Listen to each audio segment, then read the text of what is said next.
In one of the last videos, we redid the header on the 4-rotor Supra in order to achieve an F1-like high-pitched sound. And although we found 30 more horsepower, we failed miserably and that the car sounded pretty much the same.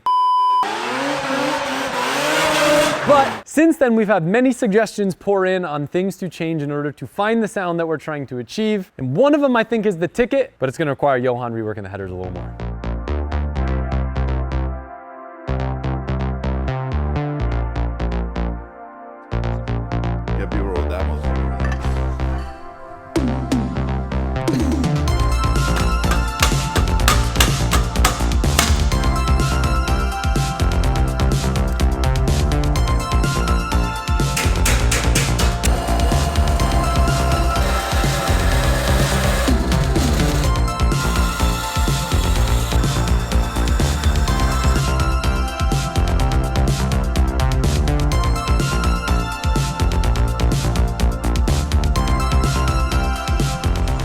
Found out that my vlog camera can do 4K too, guys. So we're going back to the vlog camera. That's crazy. I can see all of Mike's non-vaping hairs. Comment below if you're stoked that Mike's not vaping still. We need to upgrade the internet because the 4K is making everything upload slow. So if the uploads are late, blame it on the quality. I'm feeling real fidgety today. Hey. Random things in 4K. With 4K, they can really feel the quality of Johan's welds on the screen. Now the purpose of that is just to have the welding gas on the inside to get a better penetration, or what is it? Right, so if you are welding and you're getting a full penetration, the gas helps with the oxidation that could happen if there's oxygen in the pipe. Perfect example is if you look in there, you see the sugaring, which is why they call it. That's not good. As heat cycles happen, it will create cracks on anything you're welding, titanium, stainless. You backpurge it, meaning you put the same gas that you're using to weld it on the outside, you purge that gas through the pipe. If you get a full penetration, instead of seeing that sugaring, you will see a weld that, if you get a decent penetration, it will look almost the same as. A little update in case you guys see it in the background. The E36 has gone under the knife. Sean has already started pulling everything apart. How it been going? Find anything good in there? Nope, nothing good. Nothing good, but nothing bad, right? Nothing bad. All right, that's good. That's what I like to hear. You guys said you wanted to see a video of diving into this engine in more detail as we take it apart to see how things wear and see the strengths, weaknesses, whatever we find. That's gonna be another video, but it is coming. Sean's just getting it ready and torn down to a long block so we could dive inside and see if there's anything else in there. Woohoo! It's crazy how it still looks like a new car even though it's been through a season. Well, I guess kind of is a new car. It's only been through like, there's like 3 rounds on this chassis. Ain't bad, except for that, and that, and that. 4K!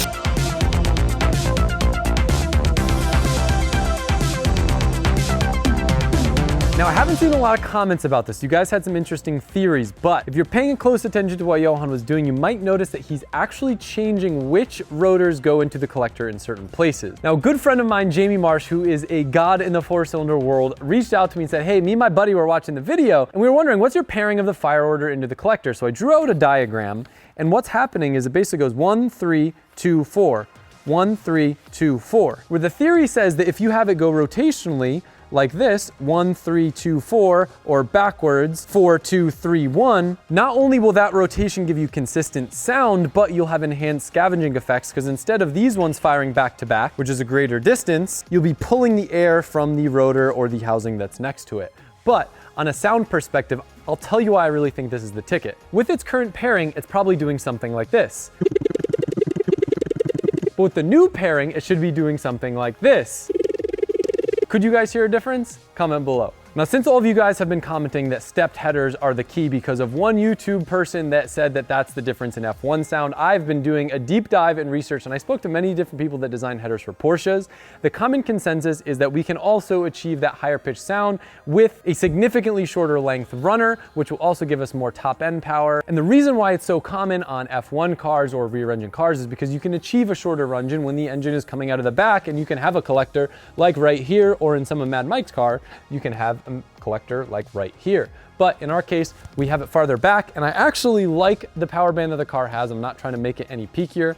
I don't know if this is gonna give us high pitch sound, but I think it's gonna make it sound smoother, and just maybe we'll pick up some more power too. Now, I do wanna put a disclaimer that this probably won't be the last phase of experimentation for this car. I do wanna try stepped headers because that is proven to make power because of the scavenging effects, and I do wanna try a closer collector just to hear what it would sound like. But for now, we have other projects that we're gonna need to dive into very soon that I think you guys will be very excited about. So this last header change, in conjunction with the wide bands that are now added per runner and our new trigger kit allowing us to ditch the stock trigger that we had before, I think should allow us to extract the maximum amount of power out of this setup without spending weeks more building another header. The modifications are done, but it was difficult to get a measurement of the exact length change. So we're gonna confirm that we still have pretty close to equal length by filling the runners with water and comparing them. Pretty damn close, bring that closer to me.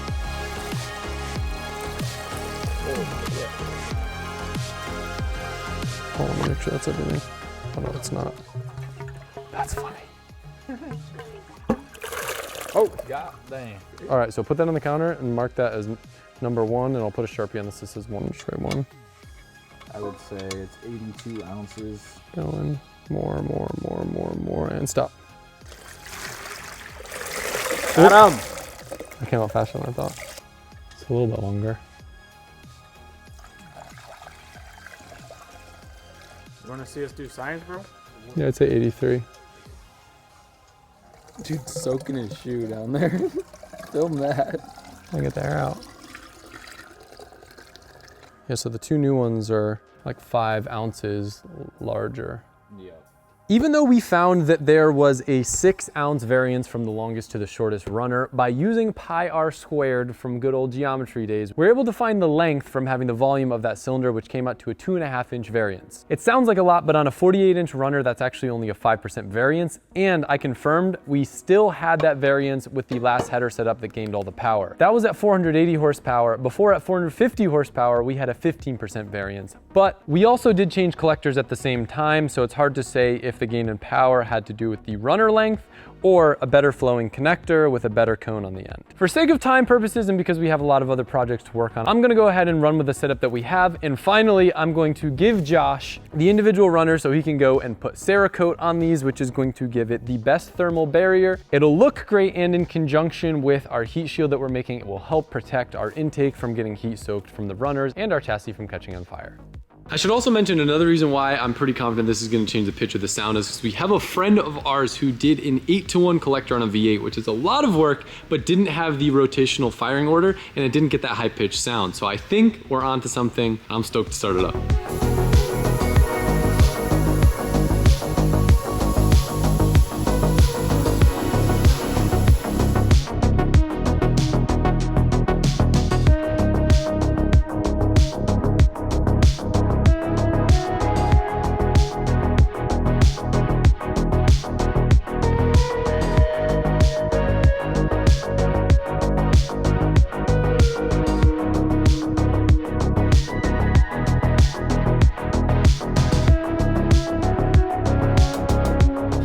I hear somebody needs some E36 tuning services. All right, let's go. Let them know about my clutch band that sound like a supercar. Yo, rev that thing up real quick.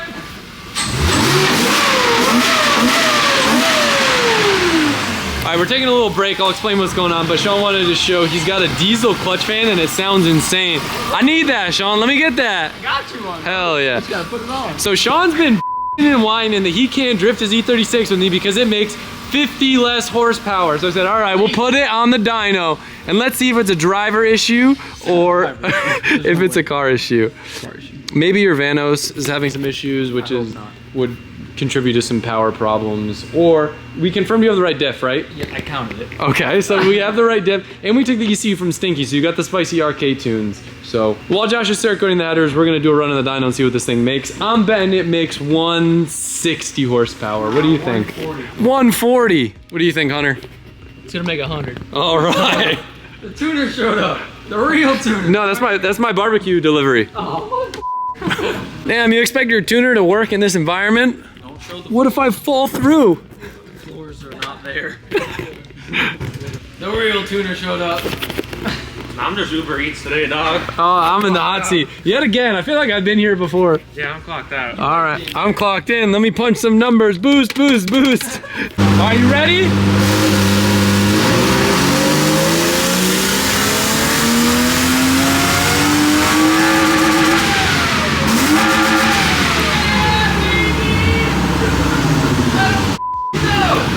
$147. What's up? I told you. All right, let's overlay it with mine and see why. Maybe it's a Vanos thing, maybe it's not. God bless. I'll get the RK tunes in this thing for my car. We'll see what it does. Let's go, RK.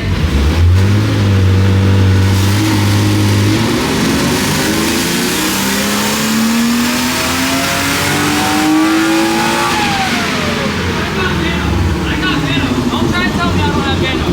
Did you hear it? I heard it. 157, bud. But you had 170. Yeah, well, let's look at your air fuel, bud. Now, I wasn't planning to film this, but just in case any of you guys watching this got the crazy idea to go get a diesel clutch fan for yourself, we all suggest not to do it. That was terrible. Yeah, so we found out this is the reason why Sean's car wasn't making a lot of power. This is with and without the clutch fan. There was a gain of almost 20 horsepower up top by removing the clutch fan. Pretty crazy to see. Same car, same dyno run, same conditions, 20 horsepower up top. Absolutely incredible. You heard it here first, folks. What are you gonna do now, Sean? Are you getting E-fans or are you just gonna put a stock fan on that bit? E-fans. Really? Yes. Why not just put a stock fan? Rick Anderson, My car- E-fan brother. My car has a stock fan and it's fine. No, you will get gapped by my E-fan. This is Sean's car compared to Stinky, and interestingly enough, they make almost the same power now, but he makes much more torque because his car's got headers and I don't.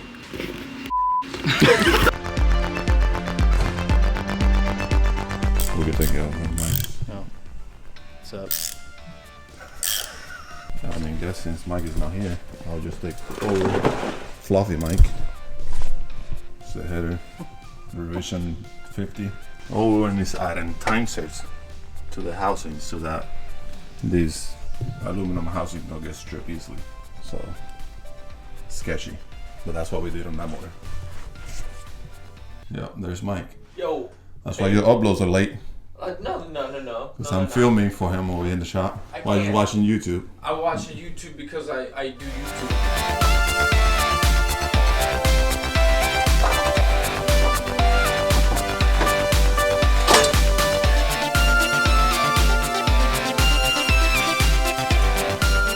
The Cerakote that we used on the header is C8200. Now this is part of Cerakote's C series, which not only withstands up to 1500 degrees of heat, but what's also cool about it is it's air cure, so you don't need an oven. It does spray a bit differently than paint, so you want to do your research and make sure you have the right equipment. However, it's very cool that this can be achieved without having to have an oven and bake the parts. All right, we're almost at the moment of truth where we get to hear this thing with the new setup. I'm excited. The Cerakote looks awesome on the headers and we're gonna get a little heat resistance there. Plus we got the new fancy wide bands, 1 per runner, which is gonna let Freddie dial in the fueling for each rotor to make sure they're all very happy. And we got the new trigger kit. But the thing that I'm most excited for is to hear if the sound changed. We're gonna roll this thing outside, check timing with the timing light, but most importantly, hear what it sounds like. I'm gonna be straight up with you guys. This is Adam coming from the future because I was just about to post this video, realized I forgot one very important thing, and that is to remind you guys that every $5 you spend on my clothing store, lzmfg.com, drifthq.com, and simhq.com, all get you entered for a chance to win my sick yellow Evo 5. When I just put a quick little mention like this in a video about a giveaway, it makes a huge difference, and the amount of support from you guys is insane, and it helps us keep doing all that we do here at the LZ compound, so it's greatly appreciated, and you could change your life and end up taking home this beautiful new car too. So check the link in the description. It's 45 degrees out, which is freezing for us Florida boys and a little cold for this car, so it might be a little hard to start, but we'll give it a shot. You ready, on? Oh, let me make sure I'm in neutral. Why don't stand in front of it just in case it's not neutral. We're gonna need some juice. All right, fire in the hole.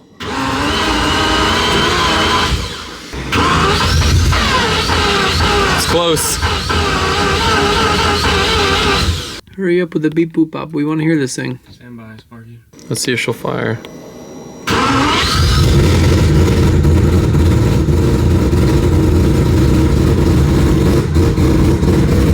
Sounds a little different on idle.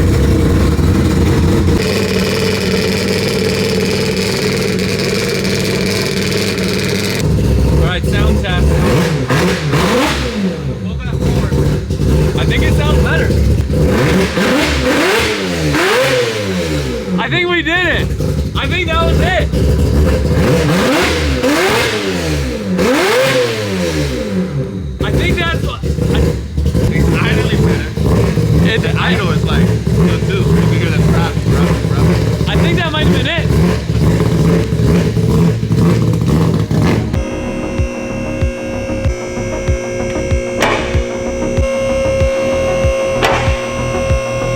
were free revving the car, we noticed something. Our muffler is extremely blown out. We noticed the dents, but listen to this. All the packing's probably burnt up from all the use, and we slipped on a vibrant. I would say it's not just the use. I think it's the engine as well. They're known for blowing out a few mufflers. We slipped on a vibrant 4-inch muffler while we were free revving, and it sounded sick. And what's really cool about this, that was I don't know how recently updated, maybe about a year or so ago. Upon our request, they made it so you can now slip it onto your car. So what this means is if you don't want to fabricate a full titanium exhaust and you have a 4-inch pipe, you can slip this on and clamp it on there, which saves a lot of money, but you can still have the awesome vibrant titanium 4-inch muffler, my signature part number. They made it just for us, and now it's been available, and it's actually a really good selling thing, so that's cool. But yeah, this thing's blown out, so we're gonna slip this on until we have time to make a full titanium exhaust for it.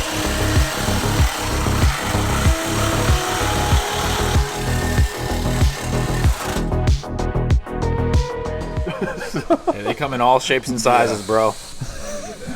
Everybody has those days. Yeah.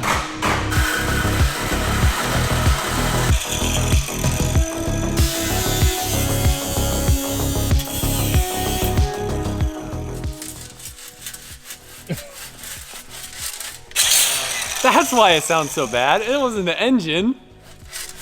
It's the muffler.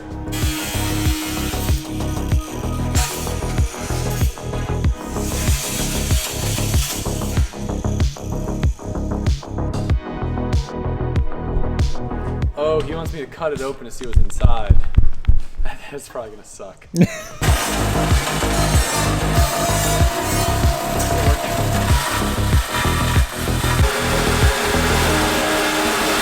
What is that? Gnarly. I've never seen what it looks like inside of a muffler. Are those rocks? It's all burnt up. I think it's melted.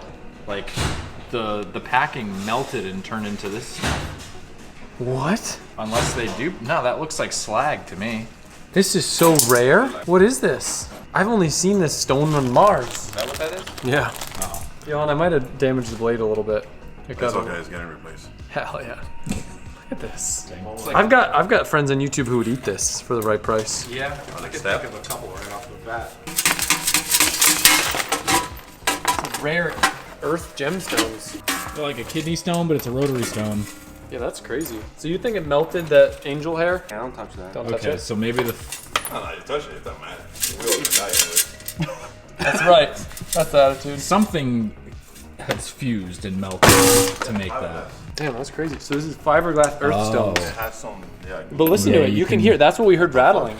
Doesn't it sound like very? It's fiberglass material that's just melted. No, it's glass now. This is like a mixture Oh. of stuff, glass and then glue. It's like it took the fiber out of the fiberglass, and now it's just glass. Yeah. That's crazy. You know how they make glass, right? They take a bunch of sand and they melt it. Are you suggesting we do the same thing? No, that's what happened in your muffler. There you go. Wow, Nice. it's first time he cleaned up after himself.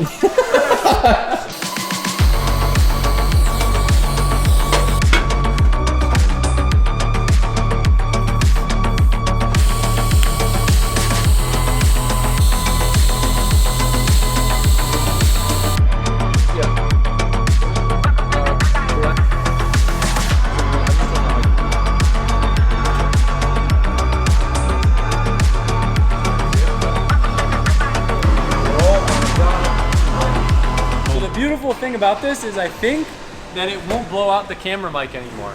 No? No, that's the whole point. Actually, it didn't sound that bad before. It was just so loud that no one else could hear it unless you're in person.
the muffler now is working, but the car is actually like, it's like a different type of decibel. Before I feel like it was like more annoyingly raspy. Now it's like a deeper but almost louder sound. And a cleaner rasp.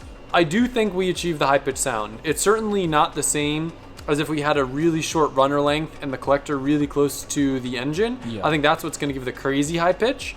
But I think it's a good hybrid because I really liked before how we kind of had that like angry, almost like more like V8 growl, but now we kind of have a little bit mixture of that and the high pitch. What I'm curious though, as Freddie kind of cleans things up and works, was there any power gain from all the stuff that we did too?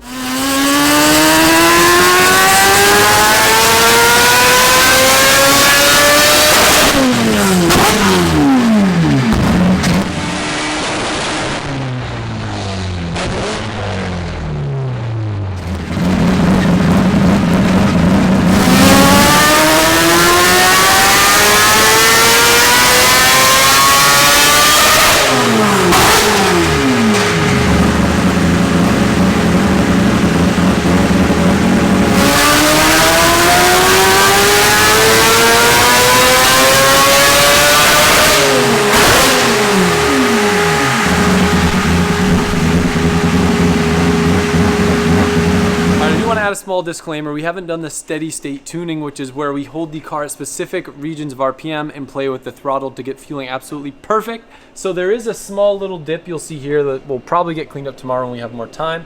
But what we wanted to know is, did the changes we make have any significant gains?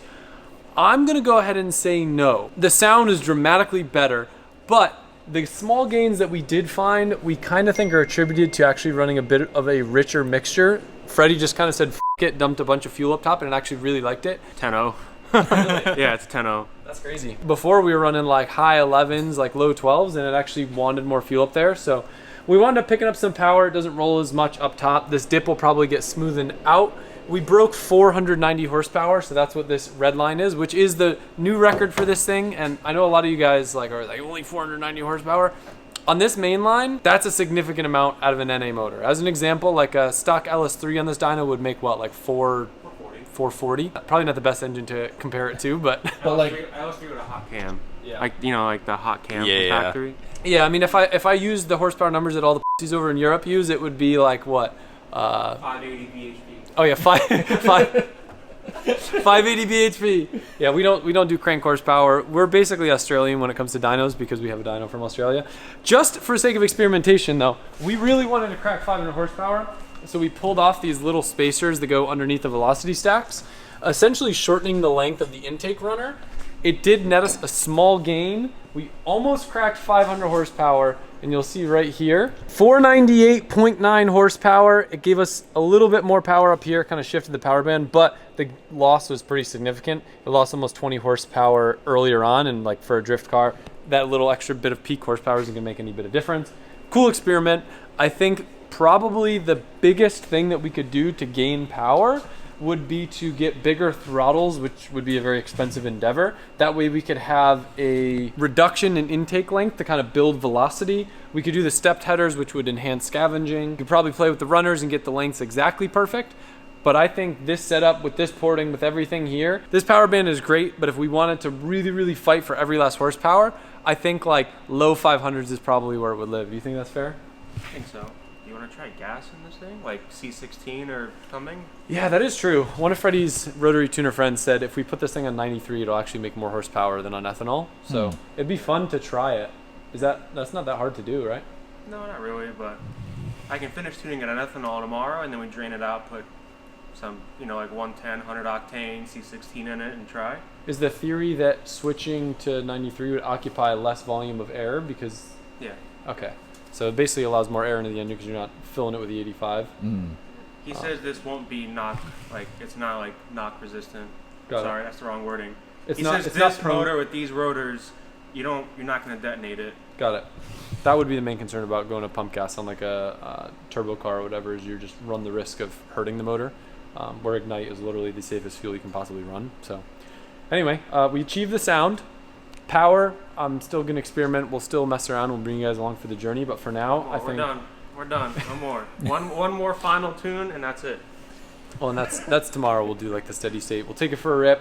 I was gonna do it in this video, but it is absolutely freezing out. It's raining out, it's dark out, so we'll have to wait for that. Maybe I'll upload like a clip to Instagram or something. Follow, make sure to like, comment, do all that jazz. It's been really cool seeing you guys hyped on all the extra effort and quality you've been putting into videos. I largely attribute it to Mike not vaping anymore, so thank you for not vaping, Mike, and thank all of you guys for continuing to support Mike not vaping, because it's made a huge difference and the algorithm loves us now that we're a vape-free channel. Thank you guys. We'll see you tomorrow. Just kidding. We don't upload every day. We'll see you soon.